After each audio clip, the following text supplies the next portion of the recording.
Good morning student. Present online ತರಗತಿಗಳಿಗೆ ನಿಮಗೆ ಸ್ವಾಗತ. ಇವತ್ತು ನಾವು ರಾಸಾಯನಿಕ ಕ್ರಿಯೆಗಳು ಮತ್ತು ಸಮೀಕರಣದ ಮೇಲೆ ಬರ್ತಕ್ಕಂಥ ಕ್ವಶನ್ ಆ್ಯಂಡ್ ಆನ್ಸರ್ ಮೇಲೆ ಕಾನ್ಸಂಟ್ರೇಟ್ ಮಾಡೋದು. ನಾನಿಲ್ಲಿ ಕಠಿಣವಾದ ಪ್ರಶ್ನೆಗಳು ಮತ್ತು ಆ್ಯಸ್ ಯೂಶುವಲ್ ರಿಪೀಟೆಡ್ ಆಗಿ ಬಂದಂಥ ಕ್ವಶನ್ ಮೇಲೆ ಇಲ್ಲಿ ಜಾಸ್ತಿ ಒತ್ತನ್ನು ಕೊಡ್ತೇನೆ. ಈಸಿಯಾಗಿರೋದನ್ನು ನಾವು ಆ್ಯಪಲ್ಲಿ ಅಪ್ಲೋಡ್ ಮಾಡ್ತೀವಿ, ನೀವು ಅಲ್ಲಿ ನೋಡ್ಕೋಬೋದು. ಇಲ್ಲಿ ಒಂದೇದು, ಕೆಳಗಿನವುಗಳಲ್ಲಿ ರಾಸಾಯನಿಕ ಬದಲಾವಣೆ ಉದಾಹರಣೆ ಎಂದರೆ: ಎ. ನೀರಿನಲ್ಲಿ ಉಪ್ಪು ಕರಗುವುದು. ಬಿ. ಕಾಗದ ತುಂಡರಿಸುವುದು. ಸಿ. ಕಬ್ಬಿಣ ತುಕ್ಕು ಹಿಡಿಯುವುದು. ಡಿ. ನೀರು ಕುದಿಯುವುದು. ಕಬ್ಬಿಣ ತುಕ್ಕು ಹಿಡಿಯುವುದು ಏನಿಲ್ಲ, ರಾಸಾಯನಿಕ ಬದಲಾವಣೆಗೆ ಒಂದು ಎಕ್ಸಾಂಪಲ್. ಇದ್ರ ಬಗ್ಗೆ ನಾನು ಹೇಳಿದ್ದು, ವಾತಾವರಣದ ಒಂದು ತೇವಾಂಶಕ್ಕೆ ಒಳಪಟ್ಟು ಇದೇನಾಗ್ತೈತಿ, ಕಬ್ಬಿಣ ತುಕ್ಕನ್ನು ಹಿಡಿತೈತಿ ಅಂತ ಹೇಳಿ. ಎರಡನೇದು, ಕೆಳಗಿನವುಗಳಲ್ಲಿ ಇದು ರಾಸಾಯನಿಕ ಕ್ರಿಯೆಯ ಲಕ್ಷಣವಲ್ಲ ಅಂತ ಹೇಳಿ ಕೇಳ್ಯಾರ. ಎ. ಬಣ್ಣ ಬದಲಾವಣೆ. ಬಿ. ಉಷ್ಣ ಬಿಡುಗಡೆ. ಸಿ. ಆಕಾರ ಬದಲಾವಣೆ. ಡಿ. ಅನಿಲ ಬಿಡುಗಡೆ ಅಂತ ಹೇಳಿ ಹೇಳ್ಯಾರ. ಸಿ ಅಲ್ಲೇ ನಾವು ಇಲ್ಲೇ ರಾಸಾಯನಿಕ ಕ್ರಿಯೆಯ ಲಕ್ಷಣಗಳನ್ನು ಓದಿದ್ವಿ. ಅಲ್ಲಿ ಬಣ್ಣ ಬದಲಾವಣೆಯೂ ಆಗ್ತತಿ, ಉಷ್ಣ ಬದಲಾವಣೆ ಅಂತರುಷ್ಣಕ ಬಹಿರುಷ್ಣಕ ಕ್ರಿಯೆಯೂ ಆಗ್ತವ, ಅನಿಲ ಬಿಡುಗಡೆಯೂ ಸಹ ಅಲ್ಲೇ ಆಗ್ತತಿ. ಸಮ್ ಎಕ್ಸಾಂಪಲ್ ಕೊಟ್ಟು ನಾ ಕ್ಲಾಸಸ್ ಎಲ್ಲ ಹೇಳಿದೆ. ಇಲ್ಲಿ ಆಕಾರ ಬದಲಾವಣೆ ಇದ್ರದ್ದು ಒಂದು ಲಕ್ಷಣ ಅಲ್ಲ ಅಂತ ಹೇಳಿ ನೀವು ಇಲ್ಲೇ ಬರಿಬೇಕು. ಇದು 2019 ಕೇಳಿರತಕ್ಕಂಥ ಕ್ವಶನ್. ಇನ್ನು 4ನೇ ಕ್ವಶನ್, ಕೆಳಗಿನವುಗಳಲ್ಲಿ ಪರಸ್ಪರ ವರ್ತಿಸಿ ಅಯಾನುಗಳನ್ನು ವಿನಿಮಯ ಮಾಡಿಕೊಳ್ಳುವ ಮತ್ತು ಪ್ರಕ್ಷೇಪವನ್ನು ಉಂಟು ಮಾಡುವ ಪ್ರತಿವರ್ತಕಗಳ ಗುಂಪು ಅಂತ ಹೇಳಿ. ಇಲ್ಲೇ BaCl2 ಮತ್ತು Na2SO4 ಇದನ್ನ ಇದು ಯಾವ ವಿಧಗಳು ಇದ್ವಲ್ಲ ರಾಸಾಯನಿಕ ಕ್ರಿಯೆಗಳ ಒಳಗೆ ನಾವಿಲ್ಲೇ ಹೇಳಿದ್ವಿ. ಇಲ್ಲೇ ಅಯಾನುಗಳ ವಿನಿಮಯ ಅಂತ ಹೇಳಿ ಆಗ್ತತಿ. Ba+, ಇಲ್ಲೇ BaCl2 ಬೇರಿಯಂ ಕ್ಲೋರೈಡ್ನ Na2SO4 ಜೊತೆಗೆ ನಾವು ರಿಯಾಕ್ಷನ್ ಮಾಡಿದಾಗ ಏನಾಗ್ತತಿ ಅಂತ ಹೇಳಿ ನಾವಲ್ಲೇ ನೋಡಿದ್ವಿ. ಸೊ ಆನ್ಸರ್ ಬಂದ್ಬಿಟ್ಟು BaCl2 ಮತ್ತು Na2SO4 ಆಗ್ತತಿ. ಇಲ್ಲಿ ಅಂದರೆ ಇಲ್ಲೇ Ba+SO4 ಬೇರಿಯಂ ಸಲ್ಫೇಟ್ ಆಗಿಲ್ಲೇ ಕನ್ವರ್ಟ್ ಆಗ್ತತಿ ಅಂತ ಹೇಳಿ. ನೆಕ್ಸ್ಟ್ 7ನೇ question, CuO plus H2O it gives us Cu copper plus H2O. ಈ ಕ್ರಿಯೆಯಲ್ಲಿ ಕ್ರಮವಾಗಿ ಉತ್ಕರ್ಷಣೆ ಮತ್ತು ಅಪಕರ್ಷಣೆಗೆ ಒಳಗಾದ ಪ್ರತಿವರ್ತಕಗಳು ಅಂತ ಹೇಳಿ ಕೇಳ್ಯಾರ. ಇಲ್ಲಿ ಮಾರ್ಚ್ 2020 ಮತ್ತು ಏಪ್ರಿಲ್ 2025 ಕೇಳ್ತಕ್ಕಂಥ ಕ್ವಶನ್. ಇಲ್ಲಿ ಏನಾಗ್ತತಿ, ಆಪ್ಷನ್ 8 ಬೆಳ್ಳಿಯ ಕ್ಲೋರೈಡ್ ವಿಭಜನೆಗೊಂಡು ಬೆಳ್ಳಿ 7th ಒನ್ H2 ಮತ್ತು CO ಇದು ರಿಯಾಕ್ಷನ್ ಬರೆದಾಗ ನಿಮಗಲ್ಲೇ ಗೊತ್ತಾಗ್ತತಿ. ಇದ್ರ ಬಗ್ಗೆ ನಾನು ಹೇಳಿದ್ದೆ ಹೆಂಗಂತಂದ್ರೆ ಇಲ್ಲೇ ಏನು ಹೇಳ್ಯಾರ question, CuO plus H2 it gives us Cu plus H2O. ಈ ಕ್ರಿಯೆಯಲ್ಲಿ ಕ್ರಮವಾಗಿ ಉತ್ಕರ್ಷಣೆ ಮತ್ತು ಅಪಕರ್ಷಣೆಗೆ ಒಳಗಾದ ಅಂತ ಹೇಳ್ಯಾರ. ಇಲ್ಲೇ ಉತ್ಕರ್ಷಣ ಮತ್ತು ಅಪಕರ್ಷಣೆ ಅಂತ ಹೇಳಿ ನಾವು ಕ್ಲಾಸಸ್ ಒಳಗೆ ಓದಿದ್ವಿ ಯಾವ ರೀತಿಯಾಗಿ ಅಲ್ಲಿ ಆಗ್ತತಿ ಅಂತ ಹೇಳಿ. ಸೊ ಇಲ್ಲಿ ಆನ್ಸರ್ ಬಂದ್ಬಿಟ್ಟು ಏನಾಗ್ತತಿ, H2 ಮತ್ತು CuO ಅಂತ ಹೇಳಿ ಆಗ್ತತಿ. ಅಂದ್ರೆ ಆಕ್ಸಿಜನ್ನ ಇದು ತೊಗೊಂಬರ್ತತಿ ಇಲ್ಲಿದು, ಆ ರೀತಿಯಾಗಿ ನೋಡ್ಬೇಕಿಲ್ಲಿ. ನೆಕ್ಸ್ಟ್ 8, ಬೆಳ್ಳಿಯ ಕ್ಲೋರೈಡ್ನನ್ನು ಸೂರ್ಯನ ಬೆಳಕಿನಲ್ಲಿ ತೆರೆದಿಟ್ಟಾಗ ಬೂದು ಬಣ್ಣಕ್ಕೆ ತಿರುಗುತ್ತದೆ ಏಕೆ ಅಂತ ಹೇಳಿ. ಆಪ್ಷನ್ ಎ, ಬೆಳ್ಳಿಯ ಕ್ಲೋರೈಡ್ ವಿಭಜನೆಗೊಂಡು ಬೆಳ್ಳಿ ಉಂಟಾಗುತ್ತದೆ. ಬೆಳ್ಳಿಯ ಕ್ಲೋರೈಡ್ ವಿಭಜನೆಗೊಂಡು ಕ್ಲೋರಿನ್ ಉಂಟಾಗುತ್ತದೆ. ಬೆಳ್ಳಿಯ ಕ್ಲೋರೈಡ್ ಉತ್ಕರ್ಷಣೆ ಹೊಂದುತ್ತದೆ. ಬೆಳ್ಳಿಯ ಕ್ಲೋರೈಡ್ ಅಪಕರ್ಷಣೆ ಹೊಂದುತ್ತದೆ ಅಂತ ಹೇಳಿ. ಇಲ್ಲೇ ಬೆಳ್ಳಿಯ ಕ್ಲೋರೈಡ್ ವಿಭಜನೆಗೊಂಡು ಬೆಳ್ಳಿ ಇಲ್ಲೇ ಉಂಟಾಗ್ತದೆ. AgCl2 ಏನಾಗ್ತದೆ, ಅಲ್ಲೇ ಇಲ್ಲೇ ಬೆಳ್ಳಿ ಉಂಟಾಗುತ್ತದೆ ಅಂತ ಹೇಳಿ. ಅದನ್ನ ನಾನು ಒಂದು ಪ್ರಾಕ್ಟಿಕಲ್ ಮೂಲಕ ತೋರಿಸಿದ್ದೆ. ನೀವು ಸಿಲ್ವರ್ ಕ್ಲೋರೈಡ್ ಅಲ್ಲ ಇದಕ್ಕಿಟ್ಟಾಗ ಏನಾಗ್ತತಿ, ಬೂದು ಬಣ್ಣಕ್ಕದು ತಿರುಗ್ತತಿ. ಅದನ್ನ ಜಸ್ಟ್ ಬೆಳಕಿಗೆ ಸೂರ್ಯನ ಬೆಳಕಿಗೆ ಇಟ್ಟಾಗದು ರಿಯಾಕ್ಟ್ ಆಗ್ತತಿ ಅಂತ ಹೇಳಿ ನಾವು ನೋಡಿದ್ವಿ. ಇದು ಆಗಸ್ಟ್ 2024 ಕೇಳಿರೋದು. ನೀರಿನ ವಿದ್ಯುತ್ ವಿಭಜನೆ ಕ್ರಿಯೆಯಲ್ಲಿ ಬಿಡುಗಡೆಯಾದ ಹೈಡ್ರೋಜನ್ ಮತ್ತು ಆಕ್ಸಿಜನ್ ಅನಿಲಗಳ ಪ್ರಮಾಣ ಅಂತಂದ್ರೆ ನೀವು ಹೈಡ್ರೋಜನ್ ಮತ್ತು ಆಕ್ಸಿಜನ್ 2:1 ರೇಷಿಯೋ ಒಳಗೆ ಇರ್ತತಿ ಅಂತ ಹೇಳಿ ಬರೀಬೇಕು. 11, ನೀರಿನ ವಿದ್ಯುತ್ ವಿಭಜನೆ ಕ್ರಿಯೆಯಲ್ಲಿ ಕ್ಯಾಥೋಡ್ನಲ್ಲಿ ಬಿಡುಗಡೆಯಾಗುವ ಅನಿಲ ಅಂತೇಳಿ ಹೈಡ್ರೋಜನ್. ಕ್ಯಾಥೋಡ್ ಒಳಗೆ ಯಾವುದಾಗಿರ್ತೈತಿ, ಹೈಡ್ರೋಜನ್ ಅನಿಲ ಅಲ್ಲೇ ಬಿಡುಗಡೆ ಆಗಿರ್ತತಿ ಅಂತ ಹೇಳಿ ಬರಿಬೇಕು. 14ನೇದು, ತಾಮ್ರದ ಸಲ್ಫೇಟ್ನಿಂದ ತಾಮ್ರವನ್ನು ಸ್ಥಾನಪಲ್ಲಟಿಸುವ ಲೋಹ. ಇಲ್ಲೇ ಯಾವುದು, ತಾಮ್ರದ ಸಲ್ಫೇಟ್ನಿಂದ ಏನಾಗ್ತೈತಿ, ಕಬ್ಬಿಣ ಅದನ್ನ ತಗೊಂಡು ಹೋಗ್ತೈತಿ. ಅಲ್ಲೇ ಐರನ್, ಆಪ್ಷನ್ ಡಿ ಐರನ್ ಅಂತ ಹೇಳಿ ನೀವು ಬರೀಬೇಕು, ಅಥವಾ ಕಬ್ಬಿಣ ಅಂತ ಹೇಳಿ ಇಲ್ಲೇ ಬರೀಬೇಕು. ಇದು ಏಪ್ರಿಲ್ 2024 ಕೇಳಿರ್ತಕ್ಕಂಥ ಕ್ವಶನ್ ಮತ್ತು ಜೂನ್ 2022 ಕೇಳಿರ್ತಕ್ಕಂಥದ್ದು. ಇನ್ನು 15, ಫೆರಸ್ ಸಲ್ಫೇಟ್ ಹರಳುಗಳನ್ನು ಕಾಯಿಸಿದಾಗ ಹಸಿರು ಬಣ್ಣವನ್ನು ಕಳೆದುಕೊಳ್ಳುತ್ತವೆ ಏಕೆಂದರೆ: ಎ. ಸರಳ ಸಂಯುಕ್ತಗಳಾಗಿ ವಿಭಜನೆ ಹೊಂದುತ್ತದೆ. ಬಿ. ನೀರಿನ ಅಣುಗಳನ್ನು ಕಳೆದುಕೊಳ್ಳುತ್ತದೆ. ಸಿ. ಸಲ್ಫರ್ ಡೈಆಕ್ಸೈಡ್ ಅನಿಲವನ್ನು ಬಿಡುಗಡೆ ಮಾಡುತ್ತದೆ. ಡಿ. ಕಂದು ಬಣ್ಣದ ಧೂಮವನ್ನು ಇಲ್ಲಿ ಉತ್ಪತ್ತಿ ಮಾಡುತ್ತದೆ. ನೀರಿನ ಅಣುಗಳನ್ನು ಇಲ್ಲಿ ಕಳೆದುಕೊಳ್ಳುತ್ತದೆ ಅಂತ ಹೇಳಿ ಬರೀಬೇಕು. ಇನ್ನು 16, ಚಿಪ್ಸ್ ತಯಾರಕರು ಚಿಪ್ಸ್ ಪೊಟ್ಟಣಗಳಲ್ಲಿ ನೈಟ್ರೋಜನ್ ನಂತಹ ಅನಿಲ ಹಾಯಿಸಲು ಕಾರಣ ಚಿಪ್ಸ್ನ ಅಂತ ಹೇಳಿ. ಇಲ್ಲೇ 4, ಎ. ಸಂಕ್ಷಾರಣ ತಡೆಗಟ್ಟಲು. ಬಿ. ಉತ್ಕರ್ಷಣೆ ತಡೆಗಟ್ಟಲು. ಸಿ. ಕಮಟುವಿಕೆ ತಡೆಗಟ್ಟಲು. ಡಿ. ಅಪಕರ್ಷಣೆಯನ್ನು ತಡೆಗಟ್ಟಲು, ಉತ್ಕರ್ಷಣೆಗೊಳ್ಳುವುದನ್ನು ತಡೆಗಟ್ಟಲು ಅಂತ ಹೇಳಿ ಇಲ್ಲಿ ಬರಿಬೇಕು. ಇದನ್ನ ಕಮಟುವಿಕೆ, ಉತ್ಕರ್ಷಣ, ಅಪಕರ್ಷಣ ಹೇಳುವಾಗ ಇದ್ರ ಬಗ್ಗೆ ಕಲ್ತಿದ್ವಿ. ಸೊ ಉತ್ಕರ್ಷಣೆಗೊಳ್ಳುವುದನ್ನು ತಡೆಗಟ್ಟಲು ಇದು ಸಹಾಯ ಮಾಡೋದಕ್ಕೆ ಇದನ್ನ ಬಳಸ್ತಾರ ಅಂತ ಹೇಳಿ ಬರಿಬೇಕು. ಇನ್ನು 1 ಅಂಕದ ಪ್ರಶ್ನೆಗಳು. ರಾಸಾಯನಿಕ ಸಮೀಕರಣವನ್ನು ಏಕೆ ಸರಿದೂಗಿಸಬೇಕು ಅಂತೇಳಿ 20ನೇ ಕ್ವಶನ್ ಐತಿ. ಇದು ನಾನು ಹೇಳಿದ್ದೆ, ರಾಶಿ ಸಂರಕ್ಷಣಾ ನಿಯಮವನ್ನು ನಾವು 9ನೇ ಕ್ಲಾಸಲ್ಲಿ ಓದಿದ್ವಿ. ಸೊ ರಾಶಿ ಸಂರಕ್ಷಣಾ ನಿಯಮವನ್ನು ಸಮರ್ಥಿಸಲು ಅಥವಾ ವಸ್ತುಗಳನ್ನು ಸೃಷ್ಟಿಸಲು ಸಾಧ್ಯವಿಲ್ಲ, ಲಯಗೊಳಿಸಲು ಸಾಧ್ಯವಿಲ್ಲ. ಪ್ರತಿವರ್ತಕಗಳ ಒಟ್ಟು ರಾಶಿಯು ಉತ್ಪನ್ನಗಳ ಒಟ್ಟು ರಾಶಿಗೆ ಸಮವಾಗಿರಬೇಕು ಅಂತ ಹೇಳಿ ಹೇಳಿದ್ದಾರೆ. ಇದು ರಾಶಿ ಸಂಸ್ಕರಣಾ ನಿಯಮ ಏನು ಹೇಳ್ತಪ್ಪ ಅಂತಂದ್ರೆ, ಇಲ್ಲಿ ವಸ್ತುಗಳನ್ನು ಸೃಷ್ಟಿಸಲು ಸಾಧ್ಯವಿಲ್ಲ ಮತ್ತು ಲಯಗೊಳಿಸಲು ಸಾಧ್ಯವಿಲ್ಲ. ಹಾಗಾಗಿ ನಾವು ಪ್ರತಿವರ್ತಕ ಮತ್ತು ಉತ್ಪನ್ನಗಳೊಳಗೆ ಏನು ಮಾಡಬೇಕು, ಬ್ಯಾಲೆನ್ಸ್ ಅನ್ನ ಮಾಡಬೇಕು ಅಂತ ಹೇಳಿ ಬರಿಬೇಕು. ಇನ್ನು 21, ಸಸ್ಯಜನ್ಯ ದ್ರವ್ಯಗಳ ವಿಘಟನೆಯಿಂದ ಕಾಂಪೋಸ್ಟ್ ಉಂಟಾಗುವುದು ಮತ್ತು ಉಸಿರಾಟ ಕ್ರಿಯೆಗಳ ಬಹಿರುಷ್ಣಕ ಕ್ರಿಯೆಗಳಾಗಿವೆ ಏಕೆ ಅಂತ ಹೇಳಿ. ಇಲ್ಲಿ 2 ಕ್ರಿಯೆಗಳಲ್ಲಿ ಉಷ್ಣ ಬಿಡುಗಡೆಯಾಗುತ್ತದೆ, ಆದ್ದರಿಂದ ಇವು ಬಹಿರುಷ್ಣಕ ಕ್ರಿಯೆಗಳು. ಅಂತರುಷ್ಣಕ ಮತ್ತು ಬಹಿರುಷ್ಣಕ ಅಂತ ಹೇಳಿ ನಾವಿಲ್ಲಿ ಕರೆದಿದ್ವಿ. ಸೊ 2 ಕ್ರಿಯೆಗಳಲ್ಲಿ ಉಷ್ಣ ಬಿಡುಗಡೆ ಆಗುತ್ತದೆ, ಆದ್ದರಿಂದ ಇವು ಬಹಿರುಷ್ಣಕ ಕ್ರಿಯೆಗಳು ಅಂತ ಹೇಳಿ ಬರಿಬೇಕು. ಇನ್ನು 24ನೇದು ಈಗ ಹೇಳಿದೆ. 25, ಕಬ್ಬಿಣದ ವಸ್ತುಗಳಿಗೆ ಬಣ್ಣ ಬಳಿಯುತ್ತಾರೆ ಏಕೆ. ಇಲ್ಲಿ ಸೀರಿಯಲ್ ನಂಬರ್ ಸ್ವಲ್ಪ ಚೇಂಜ್ ಆಗೈತಿ. ನೀವು ಕಬ್ಬಿಣ ತುಕ್ಕು ಇಡುವುದನ್ನು ತಡೆಗಟ್ಟಲು ಬಣ್ಣ ಬಳಿಯುತ್ತಾರೆ ಅಂತ ಹೇಳಿ ಬರಿಬೇಕು. ಆಮೇಲೆ 26, ಕಮಟುವಿಕೆ ಎಂದರೆ ಏನು ಅಂತ ಹೇಳಿ ಹೇಳ್ಯಾರ. ಇದು ಕಮಟುವಿಕೆ ಎಂದರೆ ಏನು, ಇದು ಕಾಮನ್ ಕ್ವಶನ್. ಅದು ಯಾವ ರೀತಿ ಪುಸ್ತಕದೊಳಗೈತಿ, ಇಲ್ಲೇ ವೇರಿಯೇಷನ್ ಆಗ್ಯಾವ ಸ್ವಲ್ಪ. ಇದನ್ನ ಆಮೇಲೆ ನೋಡ್ರಿ, ಬುಕ್ ಒಳಗೆ ಸಿಗ್ತೈತಿ. ಗೊತ್ತಾಗಿಲ್ಲ ಅಂತ ಹೇಳಿ ನಾನು ಕಮೆಂಟ್ ಸೆಕ್ಷನ್ ಒಳಗೆ ಹಾಕ್ತೇನೆ ನಿಮಗೆ. ಆಮೇಲೆ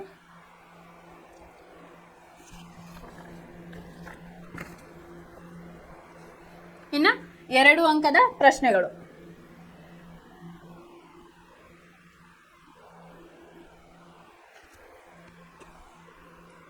ಇನ್ನೊಂದಿಲ್ಲಿ 31ನೇ ಕ್ವಶನ್ ಒಂದೈತಿ. ಏನಪ್ಪಾ ಅಂತಂದ್ರೆ, ಮ್ಯಾಗ್ನೀಷಿಯಂ ಪಟ್ಟಿಯು ಗಾಳಿಯಲ್ಲಿ ಬಿಳಿ ಜ್ವಾಲೆಯೊಂದಿಗೆ ಉರಿದು ಮ್ಯಾಗ್ನೀಷಿಯಂ ಆಕ್ಸೈಡ್ ಆಗಿ ಬದಲಾಗುತ್ತದೆ. ಈ ಕ್ರಿಯೆಯ ವಿಧವನ್ನು ತಿಳಿಸಿ. ಇಲ್ಲಿ ಸಂಯೋಗ ಕ್ರಿಯೆ ಅಥವಾ ಉತ್ಕರ್ಷಣ ಕ್ರಿಯೆ ಅಂತ ಹೇಳಿ.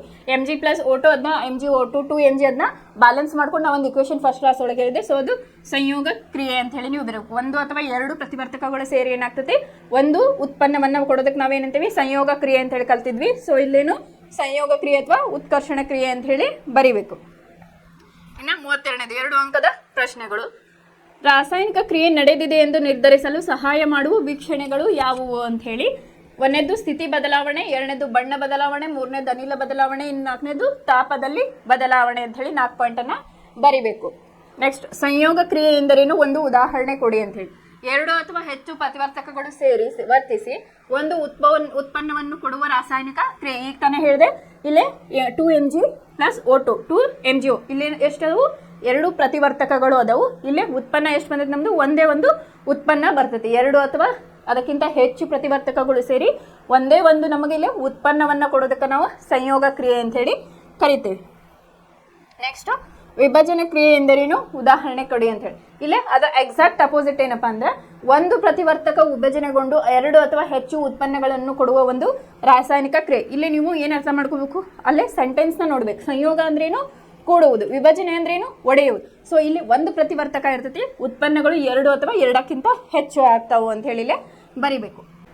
35, ಸ್ಥಾನಪಲ್ಲಟ ಕ್ರಿಯೆ ಎಂದರೇನು, ಉದಾಹರಣೆ ಕೊಡಿ ಅಂತ ಹೇಳಿ.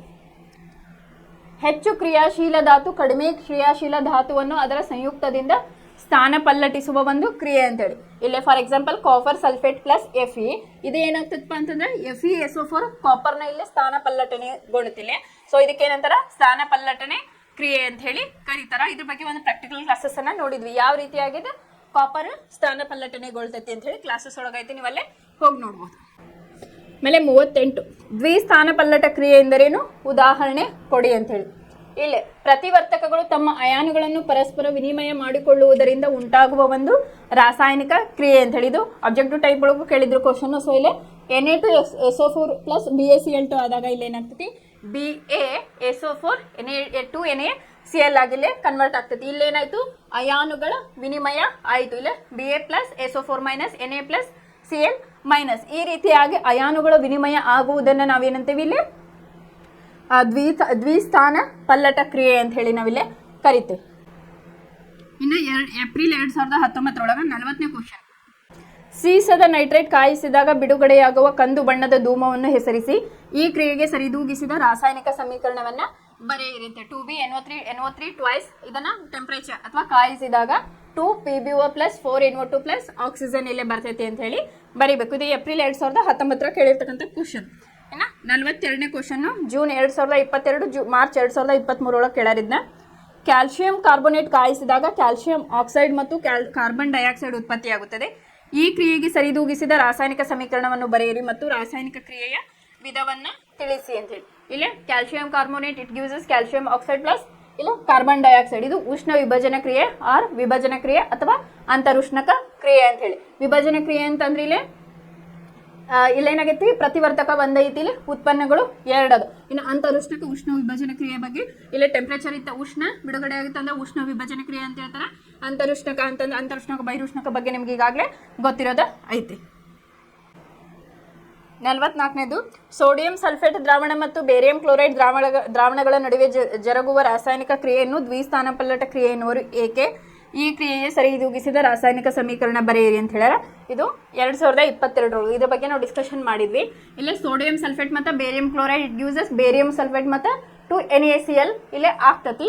ಇಲ್ಲಿ ಏನಾಯ್ತು ಅಯಾನುಗಳ ವಿನಿಮಯ ಆಯ್ತು. ಈಗ ಜಸ್ಟ್ 2 ಮಿನಿಟ್ಸ್ ಬ್ಯಾಕ್ ನಾವು ಇದ್ರ ಬಗ್ಗೆ ಡಿಸ್ಕಷನ್ ಮಾಡಿದ್ವಿ. ಅದ ಆನ್ಸರ್ ನೀವು ಇಲ್ಲಿ ಬರೆದ್ರೆ ಸಾಕು. 45 ಸುಣ್ಣದ ಕಲ್ಲಿನಿಂದ ಸುಟ್ಟ ಸುಣ್ಣವನ್ನು ಪಡೆಯುವ ರಾಸಾಯನಿಕ ಕ್ರಿಯೆ ಯಾವುದು? ಈ ಕ್ರಿಯೆಯ ರಾಸಾಯನಿಕ ಸಮೀಕರಣವನ್ನು ಬರೆಯಿರಿ ಅಂತ ಹೇಳಿ. ಉಷ್ಣ ವಿಭಜನೆ ಕ್ರಿಯೆ ಕ್ಯಾಲ್ಸಿಯಂ ಕಾರ್ಬೋನೇಟ್ ಅನ್ನ ಕಾಯಿಸಿದಾಗ calcium oxide plus carbon dioxide ಇಲ್ಲೇ ಬರ್ತೈತಿ ಅಂತ ಹೇಳಿ ಬರಿಬೇಕು. ಸಂಕ್ಷಾರಣವನ್ನು ತಡೆಗಟ್ಟುವ ಅಥವಾ ಕಬ್ಬಿಣ ತುಕ್ಕು ಹಿಡಿಯುವುದನ್ನು ತಡೆಗಟ್ಟುವ ಕ್ರಮಗಳನ್ನು ತಿಳಿಸಿ ಅಂತ ಹೇಳಿ. ಒಂದು ಬಣ್ಣವನ್ನ ಬಳಿಯಬಹುದು, ಗ್ರೀಸ್ ಹಚ್ಚಬಹುದು, ಎಣ್ಣೆ ಹಚ್ಚಬಹುದು, ಆನೋಡೀಕರಣ ಅಂತ ಕರೀತಾರ. ಆನೋಡೀಕರಣ ಮಾಡುವುದು, ಸತುವಿನ ಲೇಪನ ಮಾಡುವುದು ಮತ್ತು ಮಿಶ್ರ ಲೋಹಗೊಳಿಸುವುದು ಅಂತ ಹೇಳಿ ಬರಿಬೇಕು. ಯಾವ್ದಾದ್ರು ಕಬ್ಬಿಣವನ್ನ ಇದು ಜನರಲ್ ನಾಲೆಡ್ಜ್ ಕ್ವಶನ್ ಅಂತ ತಗೋಬಹುದು ನಾವು. ಇಲ್ಲೇ ಒಂದು ಕಬ್ಬಿಣ ತುಕ್ಕು ಹಿಡಿಬಾರ್ದಂದ್ರೆ ನಾವೇನೇನು ಮಾಡಬೇಕು? ಬಣ್ಣವನ್ನ ಬಳಿಬೇಕು. ತುಕ್ಕು ಹಿಡಿಬಾರ್ದಂದ್ರೆ ಬಣ್ಣವನ್ನ ಬಳಿಬೇಕು, ಎಣ್ಣೆಯನ್ನು ಹಚ್ಬೋದು, ಗ್ರೀಸನ್ನು ಹಚ್ಬೋದು, ಆನೋಡೀಕರಣ ಅಂತ ಹೇಳಿ ಕರೀತಾರೆ ಅದೊಂದು ಪ್ರೊಸೆಸ್. ಅದನ್ನು ಕೂಡ ಇಲ್ಲೇ ಮಾಡ್ಬೋದು. ಸತುವಿನ ಲೇಪನ ಮಾಡ್ಬೋದು ಅಥವಾ ಮಿಶ್ರಲೋಹಗೊಳಿಸುವುದು ಅಂತ ಹೇಳಿ ಬರೀಬೋದು. ಮಾರ್ಚ್ 2020 ಕೇಳಿರೋ ಕ್ವಶನ್ ಇದು. 50ನೇ ಕ್ವಶನ್ 3 ಅಂಕದ ಪ್ರಶ್ನೆಗಳು. ಒಂದು ಪ್ರಮಾಣದಲ್ಲಿ 5 ml ಸೋಡಿಯಂ ಸಲ್ಫೇಟ್ ದ್ರಾವಣಕ್ಕೆ ಅಷ್ಟೇ ಪ್ರಮಾಣದ ಬೇರಿಯಂ ಕ್ಲೋರೈಡ್ ದ್ರಾವಣವನ್ನು ಸೇರಿಸಿದಾಗ ಇಲ್ಲಿ 3 ಕಂಡೀಷನ್ ಕೊಟ್ಟರೆ. ಈ ಕ್ರಿಯೆಯಲ್ಲಿ ಉತ್ಪತ್ತಿಯಾಗುವ ಜಲವಿಲೀನಗೊಳ್ಳದ ಬಿಳಿಯ ಪ್ರಕ್ಷೇಪ ಯಾವುದು? ಆಮೇಲೆ ಅದ್ರ ಬಿಳಿ ಪ್ರಕ್ಷೇಪ ಉಂಟಾಗಲು ಕಾರಣವಾದ ಅಯಾನುಗಳನ್ನು ಹೆಸರಿಸಿ. ಇಲ್ಲಿ ಜರುಗುವ ರಾಸಾಯನಿಕ ಕ್ರಿಯೆಯ ವಿಧವನ್ನು ತಿಳಿಸಿ ಅಂತ ಹೇಳಿ. ಇಲ್ಲಿ ಬೇರಿಯಂ ಸಲ್ಫೇಟ್ ಮತ್ತೆ ಬೇರಿಯಂ ಸಲ್ಫೇಟ್ ಇಲ್ಲಿ ಏನಾಗ್ತತಿ? ಫಸ್ಟ್ ನಾವು ಏನು ಕ್ವೆಶನ್ಗಳು, ಈ ಕ್ರಿಯೆಯಲ್ಲಿ ಉತ್ಪತ್ತಿಯಾಗುವ ಜಲವಿಲೀನಗೊಳ್ಳದ ಬಿಳಿಯ ಪ್ರಕ್ಷೇಪ ಅಂತಂದ್ರೆ ಬೇರಿಯಂ ಸಲ್ಫೇಟ್ ಅಂತ ಹೇಳಿ ಬರೀಬೇಕು. ಇದು ರಿಯಾಕ್ಷನ್ ನಾ ಹೇಳಿದೆ, ಸೋಡಿಯಂ ಸಲ್ಫೇಟ್ Na2SO4 + BaCl2 ಮಾಡಿದಾಗ BaSO4 2NaCl ಆಗ್ತತಿ ಅಂತ ಹೇಳಿ. ಸೊ ಇಲ್ಲಿ ಬಿಳಿಯ ಪ್ರಕ್ಷೇಪ ಯಾವುದು? BaSO4. ಈ ಬಿಳಿ ಪ್ರಕ್ಷೇಪ ಉಂಟಾಗಲು ಕಾರಣವಾದ ಅಯಾನುಗಳು ಯಾವ್ಯಾವು? SO4 2 - Ba2+ ಅಯಾನುಗಳು ಪ್ರಕ್ಷೇಪವನ್ನ ಉಂಟು ಮಾಡುತ್ತವೆ. ಈ ಕ್ರಿಯೆ ಯಾವುದಪ್ಪ ಅಂತಂದ್ರೆ ದ್ವಿಸ್ಥಾನಪಲ್ಲಟ ಕ್ರಿಯೆ. ಅಯಾನುಗಳ ವಿನಿಮಯ ಅಂತ ಬಂತಂದ್ರೆ ಇಲ್ಲೇನು ಬರಿಬೇಕು ನೀವು? ದ್ವಿಸ್ಥಾನಪಲ್ಲಟ ಕ್ರಿಯೆ ಅಂತ ಹೇಳಿ ಬರಿಬೇಕು. 51 ಸತು, ಕಬ್ಬಿಣ, ಮ್ಯಾಗ್ನೇಷಿಯಂ ಹಾಗೂ ತಾಮ್ರದ ಚೂರುಗಳನ್ನು A, B, C ಮತ್ತು D ಎಂಬ ಪ್ರಣಾಳದಲ್ಲಿ ಕ್ರಮವಾಗಿ ತೆಗೆದುಕೊಳ್ಳಲಾಗಿದೆ. ಇಲ್ಲಿ ಸತು, ಕಬ್ಬಿಣ, ಮ್ಯಾಗ್ನೇಷಿಯಂ ಹಾಗೂ ತಾಮ್ರದ ಚೂರುಗಳನ್ನು ಸಮಾನ ಪ್ರಮಾಣದಲ್ಲಿ A, B, C, D ಎಂಬ ಪ್ರಣಾಳದಲ್ಲಿ ಕ್ರಮವಾಗಿ ತೆಗೆದುಕೊಳ್ಳಲಾಗಿದೆ. ಈ ಪ್ರಣಾಳಗಳಿಗೆ ಒಂದೇ ಪ್ರಮಾಣದ ಫೆರಸ್ ಸಲ್ಫೇಟ್ ದ್ರಾವಣವನ್ನು ಸೇರಿಸಲಾಗಿದೆ. ಯಾವ ಪ್ರಣಾಳದಲ್ಲಿ ರಾಸಾಯನಿಕ ಕ್ರಿಯೆ ಜರುಗುತ್ತದೆ ಆ ರಾಸಾಯನಿಕ ಕ್ರಿಯೆಗಳಿಗೆ ಸಮೀಕರಣವನ್ನ ಬರೆಯಿರಿ ಅಂತ ಹೇಳಿ. ಎ ಮತ್ತು ಸಿ ಪ್ರಣಾಳಗಳಲ್ಲಿ ರಾಸಾಯನಿಕ ಕ್ರಿಯೆ ಜರುಗುತ್ತದೆ ಏಕೆಂದರೆ ಕಬ್ಬಿಣ ಅಂದ್ರೆ ಐರನ್, ಜಿಂಕ್ ಮತ್ತು ಮ್ಯಾಗ್ನೇಷಿಯಂಗಳಿಗಿಂತ ಹೆಚ್ಚು ಕ್ರಿಯಾಶೀಲವಾಗಿದೆ. ಇಲ್ಲೇ ಕಬ್ಬಿಣ ಏನಾಗುತ್ತೆ? ಜಿಂಕ್ ಮತ್ತು ಮ್ಯಾಗ್ನೇಷಿಯಂಗಿಂತ ಹೆಚ್ಚು ಕ್ರಿಯಾಶೀಲವಾಗಿದೆ. ಕ್ರಿಯಾಶೀಲ ಸರಣಿಯಲ್ಲಿ ಕಬ್ಬಿಣವು ಜಿಂಕ್ ಮತ್ತು ಮ್ಯಾಗ್ನೇಷಿಯಂಗಿಂತ ಇಲ್ಲಿ ಮೇಲಿದೆ ಅಂತ ಹೇಳಿ ಬರೀಬೇಕು. So zinc plus FeSO4 ferrous sulfate it gives us zinc sulfate plus Fe. magnesium plus FeSO4 it gives us MgSO4 magnesium sulfate plus iron ಇಲ್ಲೇ ರಿಯಾಕ್ಷನ್ ಅನ್ನ ಬರೀಬೇಕು. ಇನ್ನು 52ನೇ ಕ್ವಶನ್, ಉಷ್ಣ, ಬೆಳಕು ಮತ್ತು ವಿದ್ಯುತ್ ಶಕ್ತಿಯ ರೂಪದಲ್ಲಿ ಶಕ್ತಿಯನ್ನು ಒದಗಿಸುವುದರ ಮೂಲಕ ನಡೆಯುವ ವಿಭಜನ ಕ್ರಿಯೆಗಳನ್ನು ಉದಾಹರಣೆಯೊಂದಿಗೆ ವಿವರಿಸಿ ಅಂತ ಹೇಳ್ಯಾರ. ಉಷ್ಣ ಬಳಸಿಕೊಂಡು ನಡೆಯುವ ಒಂದು ರಾಸಾಯನಿಕ ಕ್ರಿಯೆ ಅಂತೇಳಿ ಫಸ್ಟ್ ಪಾಯಿಂಟ್. ಕ್ಯಾಲ್ಸಿಯಂ ಕಾರ್ಬೋನೇಟ್ ಅನ್ನು ಕಾಯಿಸಿದಾಗ ಕ್ಯಾಲ್ಸಿಯಂ ಆಕ್ಸೈಡ್ ಮತ್ತು ಕಾರ್ಬನ್ ಡೈಆಕ್ಸೈಡ್ ಕೊಡುತ್ತದೆ. So calcium carbonate it gives calcium oxide plus carbon dioxide. ಬೆಳಕು ಬಳಸಿಕೊಂಡು ನಡೆಯುವ ರಾಸಾಯನಿಕ ಕ್ರಿಯೆಯಾಗಿದೆ. ಬೆಳ್ಳಿಯ ಕ್ಲೋರೈಡ್ ಸೂರ್ಯನ ಬೆಳಕಿನಲ್ಲಿ ಬೆಳ್ಳಿ ಮತ್ತು ಕ್ಲೋರಿನ್ ಆಗಿ ವಿಭಜನೆಯಾಗುತ್ತದೆ. 2AgCl in presence of light ಅಥವಾ ಸೂರ್ಯನ ಬೆಳಕು, ಅವಾಗ 2Ag ಪ್ಲಸ್ Cl2. ಆಮೇಲೆ ವಿದ್ಯುತ್ ಶಕ್ತಿ ಬಳಸಿಕೊಂಡು ನಡೆಸುವ ಒಂದು ಕ್ರಿಯೆಯಾಗಿದೆ. 2H2 plus O2 it gives us 2H2O ಅಂತ ಹೇಳಿಲೆ ಬರಿಬೇಕು. 53. ಕಪ್ಪು ಮತ್ತು ಬಿಳುಪು ಛಾಯಾಗ್ರಹಣದಲ್ಲಿ ಬಳಸುವ 2 ಲವಣಗಳನ್ನು ಹೆಸರಿಸಿ ಅವುಗಳನ್ನು ಸೂರ್ಯನ ಬೆಳಕಿಗೆ ತೆರೆದಿಟ್ಟಾಗ ನಡೆಯುವ ರಾಸಾಯನಿಕ ಕ್ರಿಯೆಗಳ ಸಮೀಕರಣವನ್ನು ಬರೆಯಿರಿ ಅಂತ ಹೇಳಿ. ಬೆಳ್ಳಿಯ ಕ್ಲೋರೈಡ್ ಮತ್ತು ಬೆಳ್ಳಿಯ ಬ್ರೋಮೈಡ್. ಇಲ್ಲಿ Ag ಕಾಮನ್ ಆಗಿ ತಗೊಂಡು ನೀವೇನು ಮಾಡಬೇಕಿಲ್ಲ, ಇಲ್ಲಿ ಬೆಳ್ಳಿಯ ಕ್ಲೋರೈಡ್ ಮತ್ತು ಬೆಳ್ಳಿಯ bromide. 2AgCl it gives us 2Ag plus Cl2. 2AgBr ಅಂತಂದ್ರೆ silver bromide it gives us 2Ag plus Br2 ಅಂತ ಹೇಳಿಲೆ ಬರಿಬೇಕು. 54. ಗೋಡೆಗಳಿಗೆ ಬಣ್ಣ ಬಳಿಯಲು ಜಡ್ ವಸ್ತುವಿನ ದ್ರಾವಣವನ್ನು ಬಳಸುತ್ತಾರೆ. ಅದ್ರ ಒಳಗ ಕ್ವಶನ್ ಕಂಡೀಷನ್ 3, ಜಡ್ ವಸ್ತುವನ್ನು ಹೆಸರಿಸಿ. ಫಸ್ಟ್ ಯಾವುದಿಲ್ಲ, ಗೋಡೆಗೆ ಬಣ್ಣ ಬಳಿಯಲು ಜಡ್ ವಸ್ತುವಿನ ದ್ರಾವಣವನ್ನು ಬಳಸುತ್ತಾರೆ. ಫಸ್ಟ್ ಕ್ವಶನ್ ಜಡ್ ವಸ್ತುವನ್ನು ಹೆಸರಿಸಿ ಅಂತಂದ್ರೆ ಕ್ಯಾಲ್ಸಿಯಂ ಆಕ್ಸೈಡ್. ಆಮೇಲೆ ಅದರ ಅಣುಸೂತ್ರ ಬರೆಯಿರಿ. ಕ್ಯಾಲ್ಸಿಯಂ ಆಕ್ಸೈಡ್ ಅಂದ್ರೆ CaO. ಮೂರನೇ ಕಂಡೀಷನ್, ವಸ್ತುವು ನೀರಿನೊಂದಿಗೆ ವರ್ತಿಸುವ ಕ್ರಿಯೆಯ ರಾಸಾಯನಿಕ ಸಮೀಕರಣವನ್ನು ಬರೆಯಿರಿ. Calcium oxide H2O it gives CaOH twice ಅಂತ ಹೇಳಿಲೆ ಬರಿಬೇಕು. ಇದು ಏಪ್ರಿಲ್ 2022 ಕೇಳಾರಿದ್ನ ಕ್ವಶನ್. 59ನೇದು, ಕೆಳಗಿನ ರಾಸಾಯನಿಕ ಕ್ರಿಯೆಗಳಿಗೆ ಸರಿದೂಗಿಸಿದ ಸಮೀಕರಣವನ್ನು ಬರೆಯಿರಿ. ಇದು ಈ ವರ್ಷ 2025 ಕೇಳಿರೋ ಕ್ವಶನ್.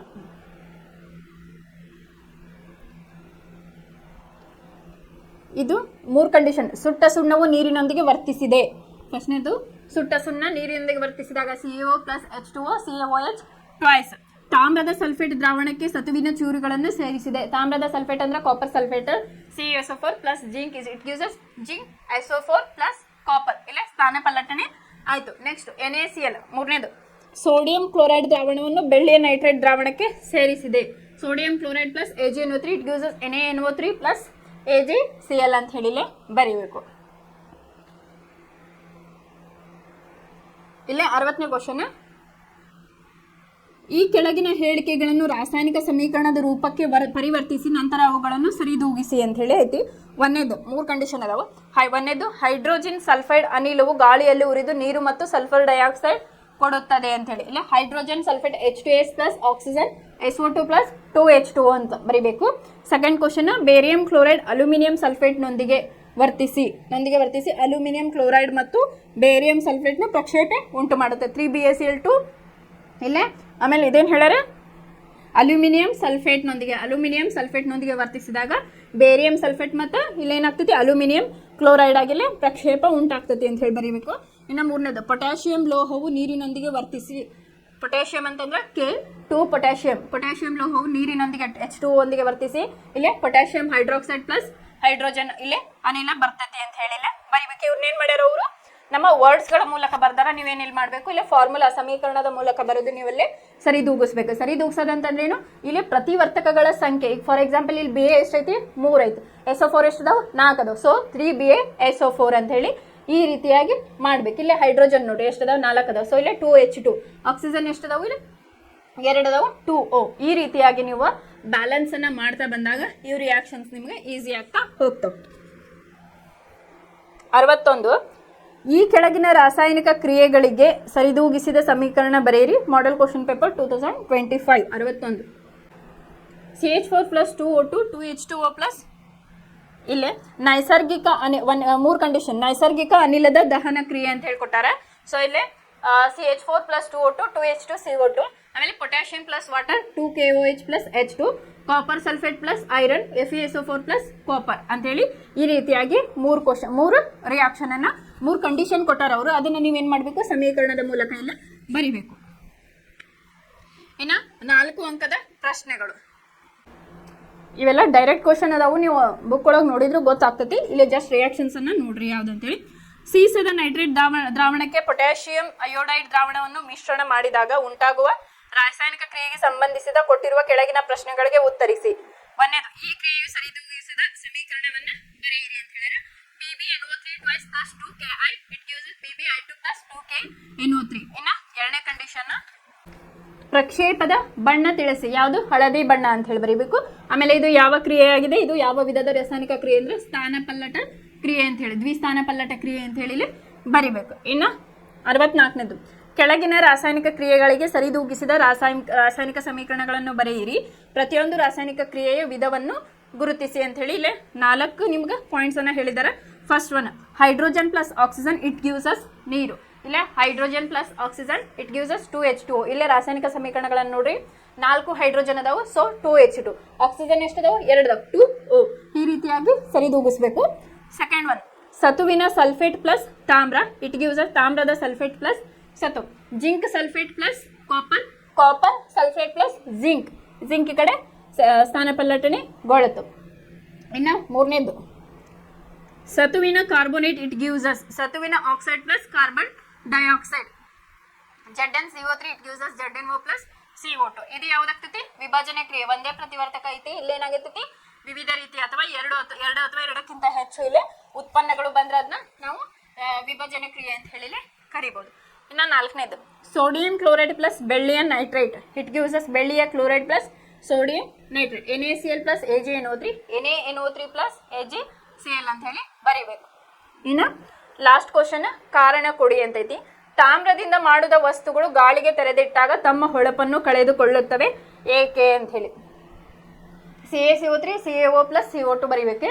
ಇಲ್ಲಿ ತಾಮ್ರದ ವಸ್ತುಗಳು ವಾತಾವರಣದ ಗಾಳಿಯೊಂದಿಗೆ ವರ್ತಿಸಿ ತಾಮ್ರದ ಆಕ್ಸೈಡ್ ಅಥವಾ ತಾಮ್ರದ ಕಾರ್ಬೋನೇಟ್ ಅಥವಾ ತಾಮ್ರವು ಉತ್ಕರ್ಷಣೆ ಹೊಂದುತ್ತದೆ ಅಥವಾ ತಾಮ್ರವು ಸಂಕ್ಷಾರಣೆಗೆ ಇಲ್ಲಿ ಒಳಪಡುತ್ತದೆ ಅಂತ ಹೇಳಿ ಬರಿಬೇಕು. ಫಸ್ಟ್ ಇದೇನಾಗ್ತೈತಿ? ತಾಮ್ರ ವಸ್ತುಗಳು ವಾತಾವರಣದ ಗಾಳಿಯೊಂದಿಗೆ ವರ್ತಿಸಿ ಏನ್ ಮಾಡ್ತೈತಿ? ಇಲ್ಲಿ ತಾಮ್ರದ ಆಕ್ಸೈಡ್ ಅಥವಾ ತಾಮ್ರದ ಕಾರ್ಬೋನೇಟ್ ಆಗಿಲ್ಲ ಕನ್ವರ್ಟ್ ಆಗ್ತವೆ. ಸೊ ಅಲ್ಲೇನಾಗ್ತೈತಿ? ತಾಮ್ರವು ಉತ್ಕರ್ಷಣೆ ಹೊಂದುತ್ತದೆ ಅಥವಾ ತಾಮ್ರದ ಸಂಕ್ಷಾರಣೆಗೆ ಒಳಪಡುತ್ತದೆ. ಹಾಗಾಗಿ ಇಲ್ಲಿ ಬಣ್ಣ ಬದಲಾವಣೆ ಅಥವಾ ತನ್ನ ಹೊಳಪನ್ನ ಇಲ್ಲಿ ಕಳೆದುಕೊಳ್ತತಿ ಅಂತೇಳಿ. ಇಲ್ಲಿ ಇನ್ನೊಂದು ಎಕ್ಸಾಂಪಲ್, ನಾವು ತಾಮ್ರದ್ದು ತಗೊಂಡಾಗ ಮನೆಯೊಳಗೆ ನಾವು ಪೂಜಾ ಚರ್ಗಿ ಅಥವಾ ಕಾಪರ್ ರಿಲೇಟೆಡ್ ಏನಾರ ತೊಳೆದ್ವಿ ಅಂತಂದ್ರೆ ತೊಳೆದು ಸ್ವಲ್ಪ ಹೊತ್ತು ಮಟ್ಟ ಏನಾಗಿರ್ತೈತೆ? ಅದು ಕ್ಲೀನಾಗಿ ಹೊಳಿತಾ ಇರ್ತೈತಿ. ಅದಕ್ಕೆ ನಾವೇನು ಮಾಡ್ತೀವಿ? ಹುಣಸೆ ಹಣ್ಣು ಅಥವಾ ನಿಂಬೆ ಹಣ್ಣು ಉಪ್ಪು ಹಾಕಿದಾಗ ಏನಾಗ್ತದೆ? ಅಲ್ಲಿ ಆಸಿಡ್ನ ಒಂದು ಕ್ರಿಯೆಯಿಂದ ಅದೇನಾಗ್ತದೆ?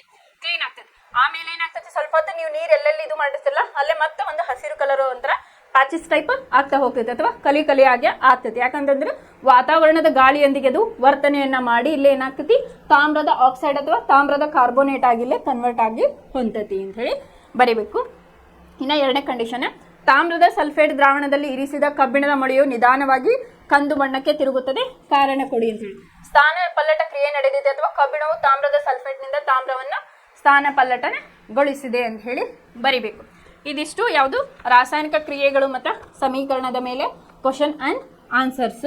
ಇದ್ರ ಮೇಲೆ ಏನಾದ್ರು ಡೌಟ್ಸ್ ಇತ್ತಂದ್ರೆ ನಮ್ಮ ಕಮೆಂಟ್ ಸೆಕ್ಷನ್ ಒಳಗೆ ಹಾಕಿದ್ರೆ ನಾವು ಬಿಡಿಸ್ಕೊಡ್ತೀವಿ. ಈ ಕ್ವಶನ್ ಪೇಪರ್ ಆ್ಯಂಡ್ ವಿತ್ ಆನ್ಸರ್ಸನ್ನು ನಾವು ಆ್ಯಪ್ ಒಳಗೂ ಕೂಡ ಇದನ್ನ ಹಾಕ್ತೀವಿ, ನೀವು ಇದನ್ನ ರೆಫರ್ ಮಾಡ್ಬೋದು.